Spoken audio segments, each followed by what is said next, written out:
ये बात हवाओं को बताए रखना, रोशनी होगी बस चिरागों को जलाए रखना, और ज्ञान देकर जिसने आपको योग बनाया है, सदा ऐसे शिक्षकों को अपने दिल में बसाए रखना। हेलो दोस्तों, स्वागत है एक बार फिर से आप सबों का आपके अपने प्यारे यूट्यूब चैनल ज्ञानी गुरुकुली में। जैसे कि दोस्तों आप लोगों को थंबनेल में देख कर पता चल गया होगा कि इस वीडियो में हम आपको बताने वाले हैं 2022 से लेकर 2019-20 जो भी प्रश्न पूछे गए हैं, सारे प्रश्नों का सॉल्यूशन हम बताने वाले इस वीडियो में। तो आप लोग वीडियो में बने रहें। चलिए शुरू करते हैं बिना किसी देरी के। लेकिन शुरू करने से पहले अगर आप हमारे चैनल पे नए होंगे, चैनल को सब्सक्राइब कीजिएगा, ठीक है। चलिए शुरू करते हैं। देखिए, सबसे पहले मैं आपको 2022 का प्रश्न बताने वाला हूँ जो पॉलिटिकल साइंस में कक्षा 12th वालों के लिए पूछा गया, ठीक है। तो आप लोग तैयार हैं आर्ट्स वालों के लिए, ठीक है। तो चलिए शुरू करते हैं बिना किसी देरी के। देखिए, आपका पहला सवाल है जो जैक तिग के द्वारा पूछा गया था 2022 में, यही प्रश्न पूछे गए थे, ठीक है। बगदाद संधि पर किस वर्ष हस्ताक्षर हुए थे? आपके ऑप्शन 1965, 1975, 1955, 1959। तो इसका ऑप्शन सी सही हो जाएगा, 1955, ठीक है। बाद में बगदाद संधि का नाम सेंटो पड़ा था, ठीक है। उसको देखिए, अगला सवाल नंबर 2 है, बर्लिन की दीवारें कब खड़ी की गई? तो बर्लिन की दीवारें खड़ी की गई थी 1961 में। दोस्तों, इस वीडियो में हम 12th वालों के जो 2022 में जितने सारे प्रश्न पूछे गए थे पॉलिटिकल साइंस से, पूरा का सॉल्यूशन देने वाले, तो आप लोग वीडियो में बने रहे, ठीक है। चलिए अगला सवाल देखते हैं। सवाल नंबर 3 है, किस देश ने नाटो में अमेरिकी नेतृत्व का विरोध किया था? तो इसका ऑप्शन नंबर ये सही हो जाएगा, यानी कि फ्रांस, ठीक है। सवाल नंबर 4 देखिए, पहला गुटेरेस सम्मेलन में कितने देश ने भाग लिया था? तो इसका ऑप्शन नंबर बी सही हो जाएगा, यानी कि 25 देश ने। चलिए नेक्स्ट सवाल देखते हैं। सवाल नंबर 5 है, क्यूबा मिसाइल संकट किस वर्ष उत्पन्न हुआ था? आपके ऑप्शन 1964, 1971, 1950, 1962, ठीक है। तो जो आपका करेक्ट आंसर हो जाएगा ऑप्शन नंबर डी, यानी 1962। अगला सवाल देखिए, सवाल नंबर 6 है, बोल्शेविक क्रांति कब हुई थी? तो इसका ऑप्शन नंबर बी सही हो जाएगा, 1917 में। चलिए अगला सवाल देखते हैं। सवाल नंबर 7 क्या है? देखिए, सोवियत संघ का विघटन कब हुआ था? तो सोवियत संघ का जो विघटन हुआ था 1991 ईस्वी में हुआ था, ठीक है। अगला सवाल देखिए, सवाल नंबर 8 है, परमाणु अप्रसार संधि पर किस वर्ष हस्ताक्षर हुए थे? तो इसका ऑप्शन नंबर डी सही हो जाएगा, 1968। दोस्तों, इस बार आप लोग 4 देखिए, क्योंकि एग्जाम के लिए आप लोगों के लिए हम बहुत ही महत्वपूर्ण क्वेश्चन को ला रहा हूँ। अगर आप ये सब क्वेश्चन कर लेते तो फुल मार्क्स ला सकते हैं आसानी से यार, क्योंकि जैक के पास उतना अकल है ही नहीं कि वो अलग अलग क्वेश्चन हर साल बनाए। कभी प्रीवियस ईयर्स के क्वेश्चन के मॉडल पेपर से डाल देता है, तो कभी प्रीवियस ईयर क्वेश्चन पेपर के क्वेश्चन को डाल देता है। तो आप लोग टेंशन ना ले, आप लोग एग्जाम तक फुल तैयारी हो जाएगी, ठीक है। बस आप लोग हमारे चैनल को सब्सक्राइब करके रख लें ताकि आपको नोटिफिकेशन फटाफट मिले और जल्दी से जल्दी वीडियो को देख के आप एग्जाम में अच्छे मार्क्स ला सकें। चलिए अगला सवाल देखते हैं। सवाल नंबर 9 क्या है? देखिए, ग्लासनोस्ट और पेरेस्ट्रोइका किसने प्रस्तुत किया था? तो इसका ऑप्शन नंबर बी सही हो जाएगा, यानी गोर्बाचेव, मिखाइल गोर्बाचेव, ठीक है। अगला सवाल देखिए, सवाल नंबर 10 है, सोवियत संघ में कितने गणराज्य थे? तो सोवियत संघ में जो गणराज्य थे 15 गणराज्य थे, ठीक है। ये सब आप कर लें यार, यहीं से क्वेश्चन पूछे जाएंगे, मैं पूरा यकीन आपको दिला सकता हूँ। अगला सवाल है, सोवियत संघ के विघटन के बाद कौन सा देश महाशक्ति के रूप में हुआ? तो जो सोवियत संघ के विघटन के बाद, यानी सोवियत संघ के टूटने के बाद जो महाशक्ति के रूप में उभरा था, अमेरिका था, जिसे हम यूएसए कहते हैं, यानी संयुक्त राज्य अमेरिका, ठीक है। सवाल नंबर 12 क्या है? देखिए, सोवियत संघ के अंतिम राष्ट्रपति कौन थे? तो सोवियत संघ के अंतिम राष्ट्रपति पूछे तो मिखाइल गोर्बाचेव, और प्रथम राष्ट्रपति पूछे तो निकिता खुश्चरov। तो इसका ऑप्शन नंबर सी सही हो जाएगा, यानी मिखाइल गोर्बाचेव, सोवियत संघ के अंतिम राष्ट्रपति। चलिए अगला सवाल देखते हैं। सवाल नंबर 13 देखिए, सितंबर 2001 में किस आतंकी संगठन ने हमला किया था? तो अलकायदा ने, ठीक है। अगला सवाल देखिए, सवाल नंबर 14 है, कुवैत पर किस देश ने कब्जा कर लिया था? तो कुवैत पर जो कब्जा किया था इराक था, यानी ऑप्शन नंबर बी सही हो जाएगा। चलिए अगला सवाल देखते हैं। सवाल नंबर 15 क्या है? भारत ने कब अपना पहला परमाणु परीक्षण किया था? तो भारत जो है अपना पहला परमाणु परीक्षण जो किया था 1974 में, यानी 1974 में किया था, ठीक है। चलिए आपका नेक्स्ट सवाल है, सद्दाम हुसैन निम्नलिखित में से किस देश का शासक था? आपके ऑप्शन है इराक, अफगानिस्तान, ईरान, कुवैत। तो जो इसका करेक्ट आंसर हो जाएगा ऑप्शन नंबर ये, यानी इराक, ठीक है।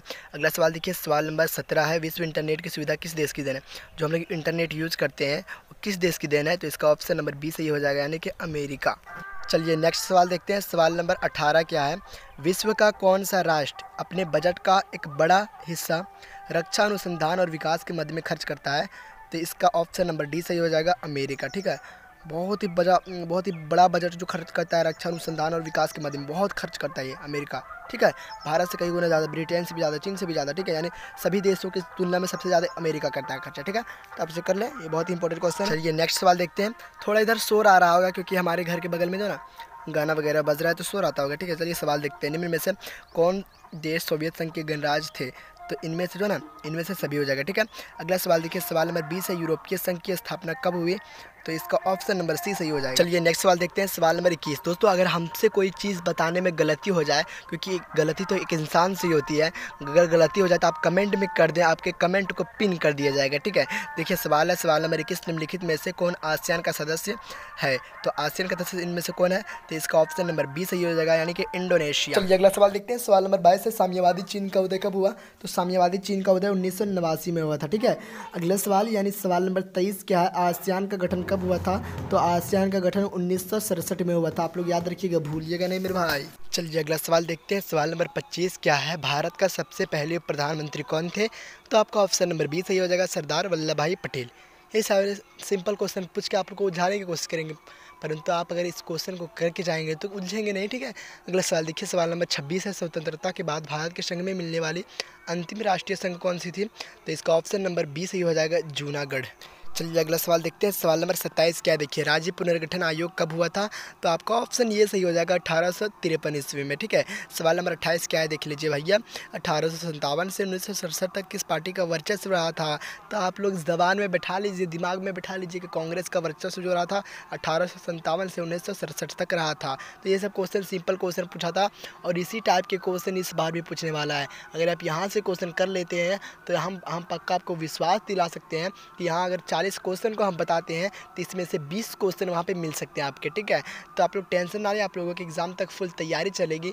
ज्ञानी गुरुकुल आप लोगों के लिए बहुत सारे क्वेश्चन को खोद रहा है, ठीक है। तो आप लोग टेंशन ना लें, बिल्कुल ना लें। चलिए अगला सवाल देखते हैं, सवाल नंबर 29 क्या है, हमारी नियोजन व्यवस्था किस पर आधारित है? आपके ऑप्शन है उदारवाद, साम्यवाद, लोकतांत्रिक समाजवाद, गांधीवाद। तो इसका ऑप्शन नंबर सी सही हो जाएगा, लोकतांत्रिक समाजवाद, ठीक है।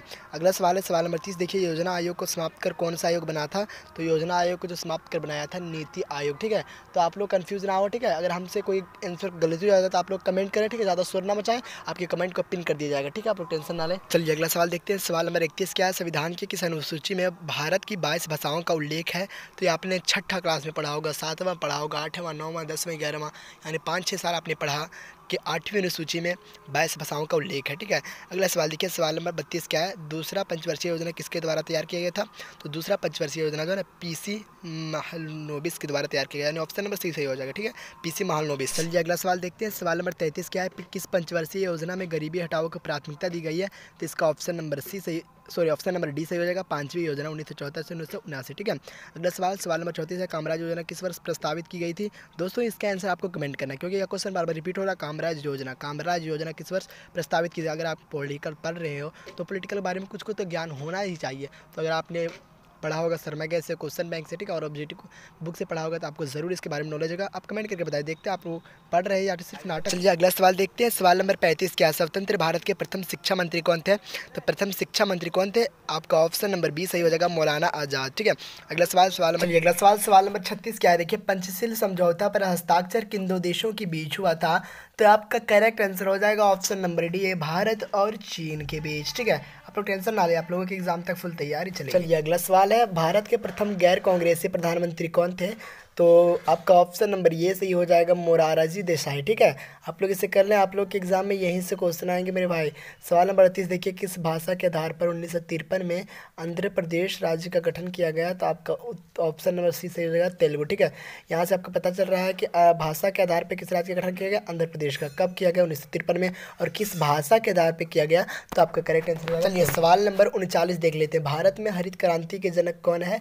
तो इसका ऑप्शन नंबर बी सही हो जाएगा, यानी कि MS स्वामीनाथन, ठीक है।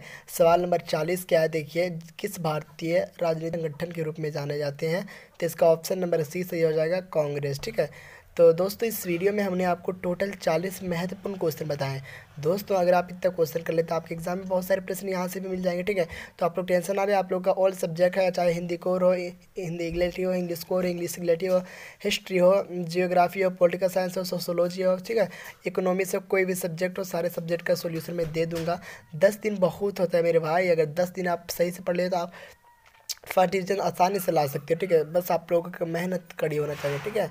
तो मेहनत करें और तन मन धन लगन के साथ पढ़ें, आपका ज़रूर फर्स्ट डिवीज़न आने की आशा को मैं पूरा करने की कोशिश करूँगा। चलिए मिलते हैं अगली वीडियो में कुछ खास चीज़ों के साथ। वंदे मातरम।